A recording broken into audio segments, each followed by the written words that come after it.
Hello, this is Spartan Commander, and it's the 239th Rome Total War Brotherhood game that I've put onto YouTube. I'd just like to say I hope you all had a nice new year, and I hope you kind of recovered from any excess drinking. Okay, the team I'm in today consists of Brotherhood member Cal, who has bought the Rome SBQR faction. And then we have Brotherhood member Gladius, who has bought the Greek Cities faction.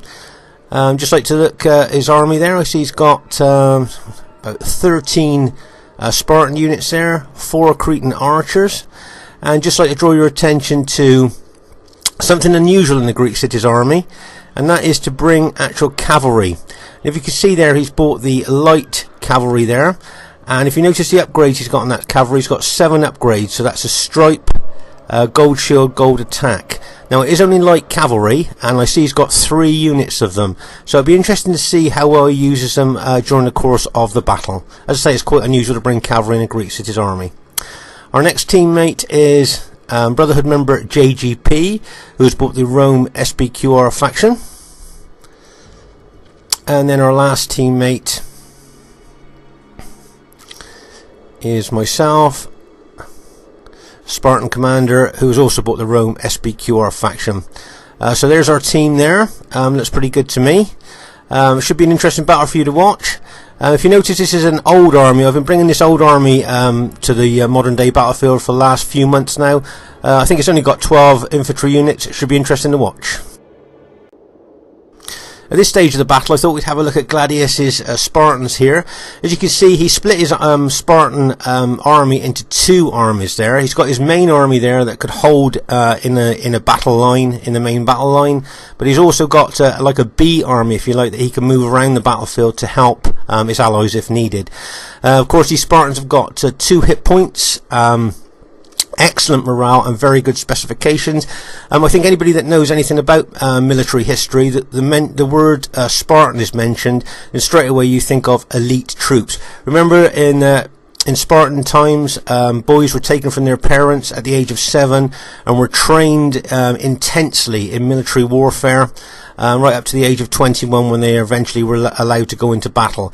I think, as we've talked about before, I think the 300 at the pass at Thermopylae is always mentioned when you think of the Spartans there.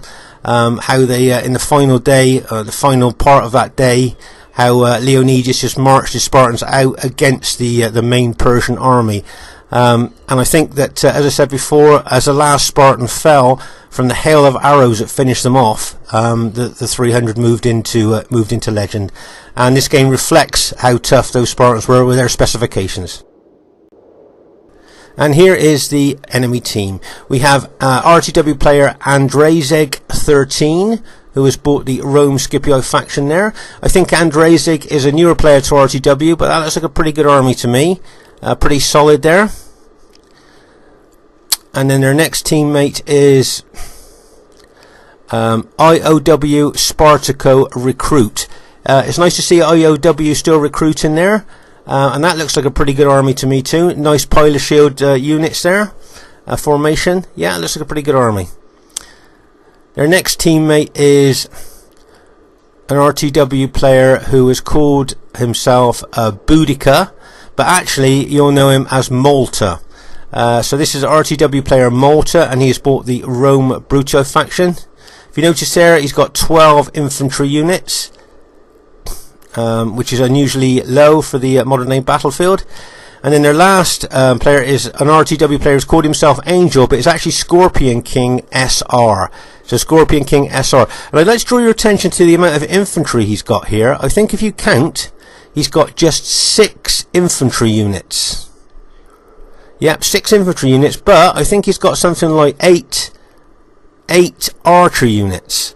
So this is a very unusual 31k army. 6 infantry, 8 archers, and he's got 6 cavalry. Very, very unusual. And look at the upgrades on these archers. I think they've got 7 upgrades. So that's a stripe, gold shield, gold attack. So it's a very, very unusual army for the 31k battlefield, and it should be interesting to see how well this army does. So there's the enemy team there. This should be a great battle for you to watch.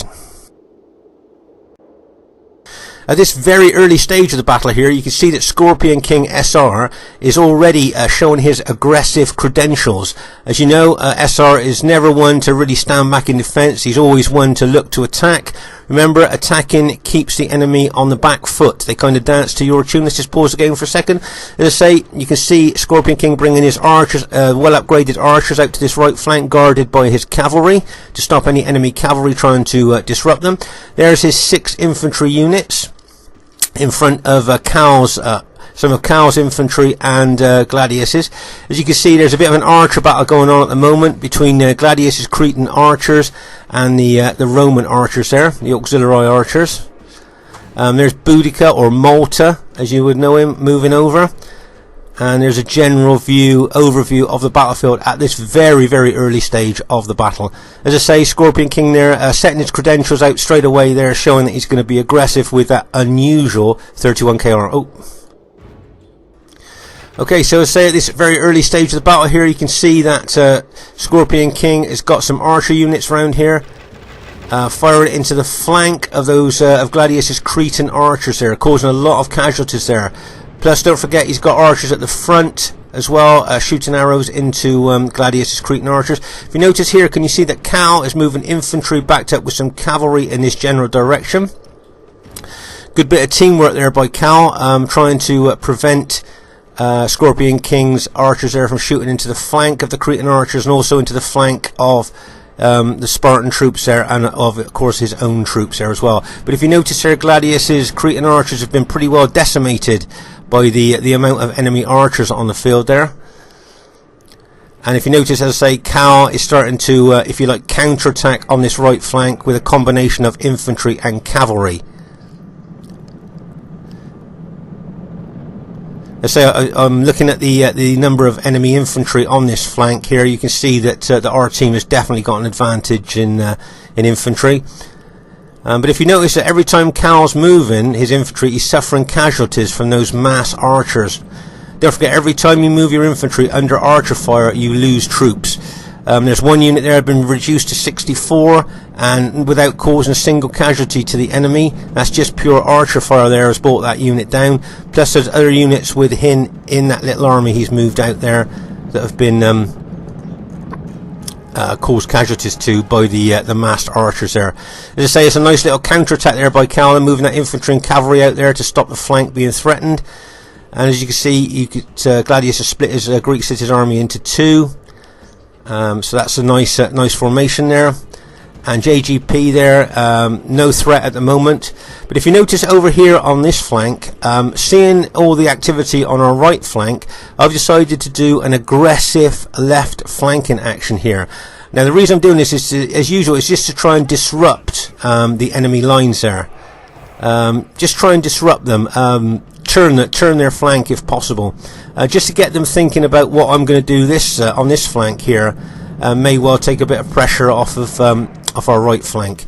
If you notice, I move my infantry over, but all the time I'm keeping my cavalry close, watching as well, just in case the enemy try a cavalry hit on my moving infantry. And as I say, what I'm trying to do here is just to disrupt and kind of harass the main enemy battle line here on this flank.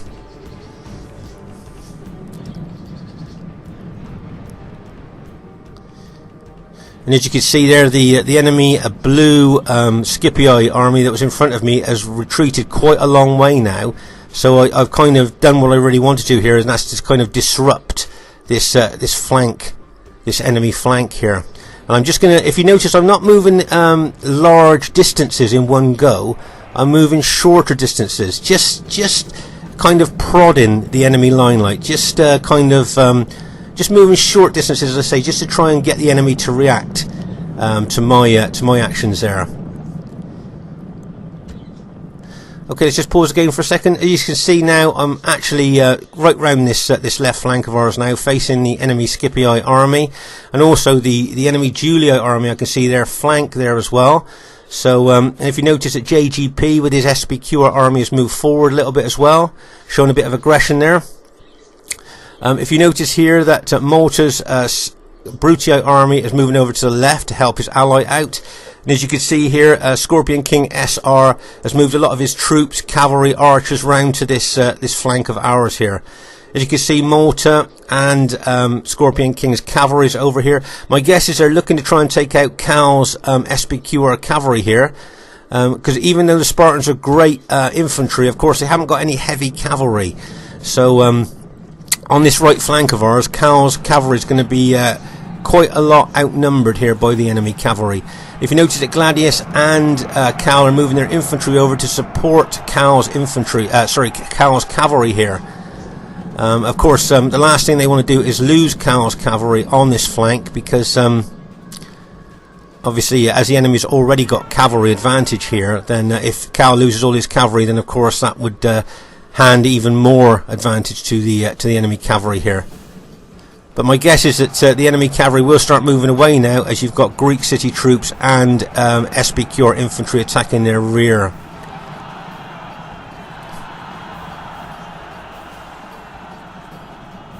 Let's just pause again for a second. So as I say here, you can see that Scorpion King and Malta there were trying to take out Cal's cavalry, but with great support from the infantry, they're moving over to try and counter that attack here. As you can see, both Malta and Scorpion King SR are moving towards Cal's part of his army there. If you notice, Gladius is bringing his main army, Greek city's army, over to help his ally.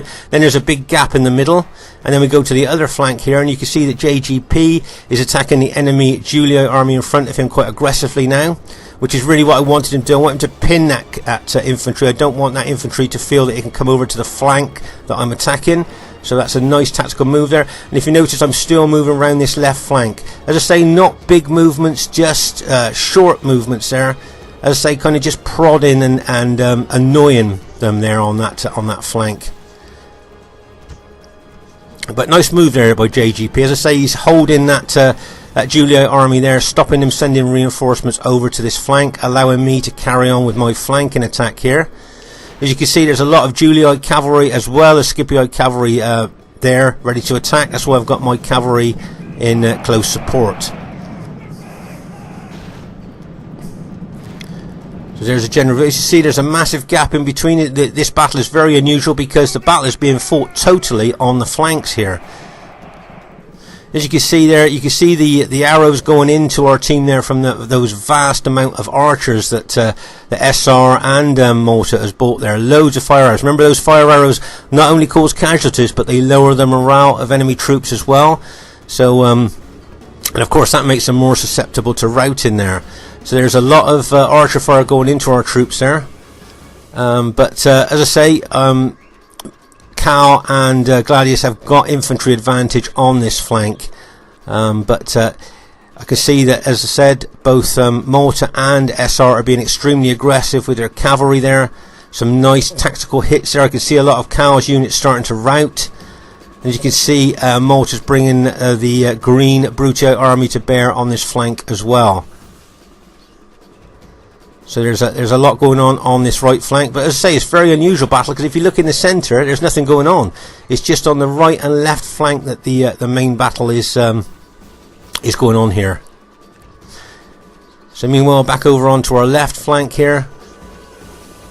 As I say, you can see that the battles are just being fought on the flank and flanks here, so it will be interesting to see what happens here.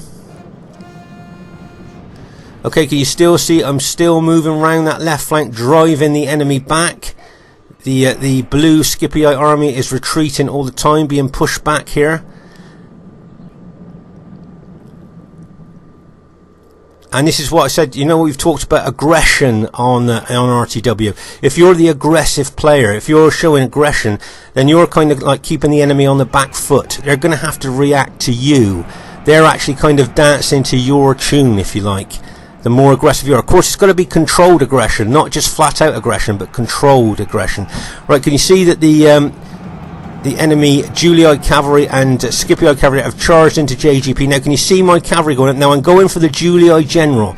I'm going for the rear of that Julii general unit there. And of course, as we've said in other battle videos, if I can kill that general, then the morale of all that Julii army there will drop. There you go.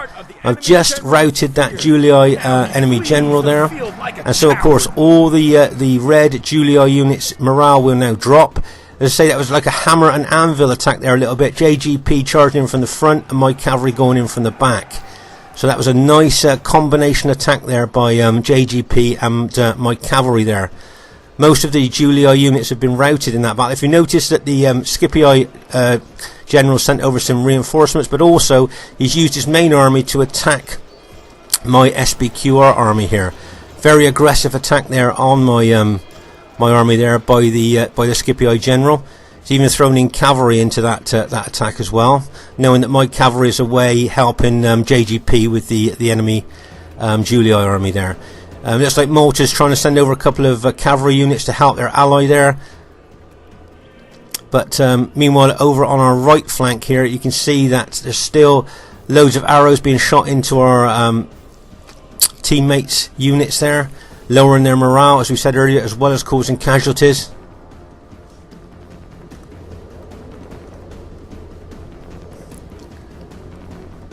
Yeah, you can see that. You can see that. Remember that Malta is the green Brutii army, and Scorpion King is the red Julii army. And our allies is Cal, who's got the SBQR purple army, and Gladius, who's got the Greek cities army. So you can just at a glance look and see exactly what's happening there.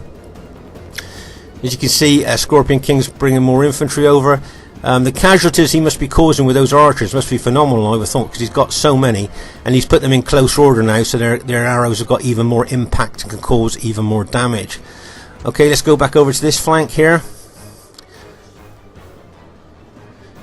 As you can see, the Scipii general has tried to send over reinforcements to help his ally, so that's nice thinking there. I think these two players on this flank may be newer players to RTW. But that was a nice move there by the Scipii general to see his teammate needed some help and sent some reinforcements over there. As you can see here, most of the Scipii army is aggressively attacking my small SBQR army here. Okay, let's just pause the game for a second. Okay, just to get a general view on this left flank here, as you can see, I think the Julii cavalry looks like it's going over to the other flank to help his allies. Maybe he's thinking to himself that there's nothing more can be done on this flank, and he's going to go over to help his allies on the other side. Okay, can you see I've got my 6 battle damage cavalry units here, and what I'd like to ask you is, can you see a target that you would hit with this cavalry, just in general? Can you see? What about hitting these units here that JGP's fighting? Do you think that would be a good idea to smash into them? Probably rout them with the impact of that cavalry? Or should I chase those Julii cavalry over to the other flank to help my allies out, as I know their cavalry disadvantaged over there already, and with those Julii cavalry going over, it would make it even more difficult for my allies. But if you look at the battlefield this end, can you see a target that you would hit with these cavalry? I know veterans watching this will see this straight away, but maybe newer players to RTW, look at the battlefield in front of my cavalry. Where can you see that you would hit if you were in charge of my cavalry? Be interesting to see, wouldn't it? Where is this cavalry going to hit? Right, let's see what happens. Okay, my cavalry's now moving. Now, which target is it going for? As I say, veterans would have spotted this a mile away, but as I say, newer players, here, can you see I'm charging into the flank of the enemy engaged infantry that is attacking my infantry there. Okay, so hitting them in the flank, they're engaged, so we're going to rout a lot of them there. And if you notice, JGP spotted it as well and is charging his cavalry into the flank and rear of those engaged enemy Scipii infantry. And bang, as that cavalry hits. Gods be praised. And that's caused a lot of casualties to that Scipio infantry, and amazingly though, the infantry at one side has managed to hold against that massive cavalry attack. If you notice, I'm moving my infantry forward now. I'm moving some units in to engage that Scipio cavalry. I'm going to pull my cavalry back. My guess is I'm going to rally them. They're in wedge formation, so they're going to penetrate enemy infantry even more when they're in that wedge formation. Now I've pulled them back, and now I've rallied them, and now I'm going to charge them in again. Can you see JGP's cavalry going in there? Nice hit by JGP. And now I'm just going to charge my cavalry in as well, just to kind of, if you like, the finishing finishing blow there, if you like. Great gods be praised.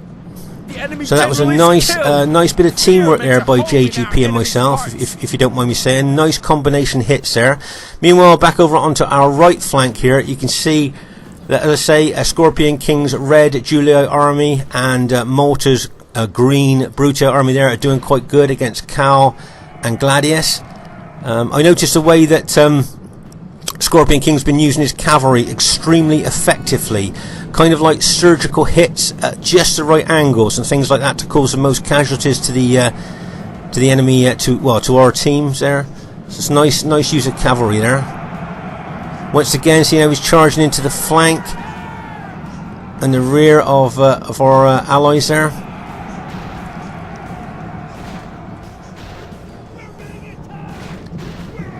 And if you notice, he's been moving his archers around to the most advantageous part of the battlefield here to get angles in with his archers. Let's just pause the game for a second. Let's say here, it's looking quite good for us over on that on the other flank, their left flank. If you notice, we're bringing our victorious troops over from the left to the right here to help our allies out. So it's always quite good to show a bit of teamwork there as we're coming over. Let's say it's very unusual battle to have the complete battle fought on both flanks and nothing happening in the centre at all. So let's say it's very unusual there. Our allies just lost his Greek city general there. Let's say the Greek city's morale is excellent, but of course, even if they lose their general, they are still going to lose a little bit of morale there. But if you notice, as I say, our SBQ, our armies, JGP and mine are now moving over to this side, so I would guess it'd only be kind of a matter of time before we manage to overcome the enemy that's left on this flank.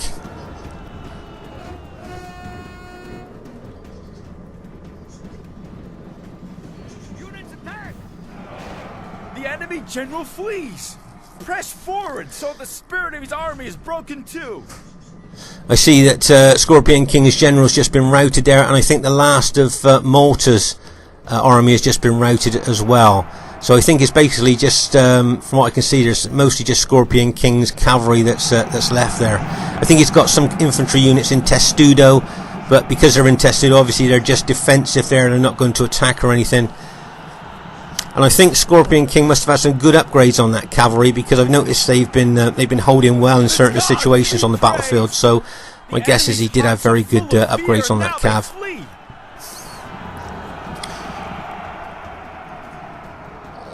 As I say now, most of our SBQ army has moved over to this side now, so we're just kind of finishing the enemy units off over on this flank.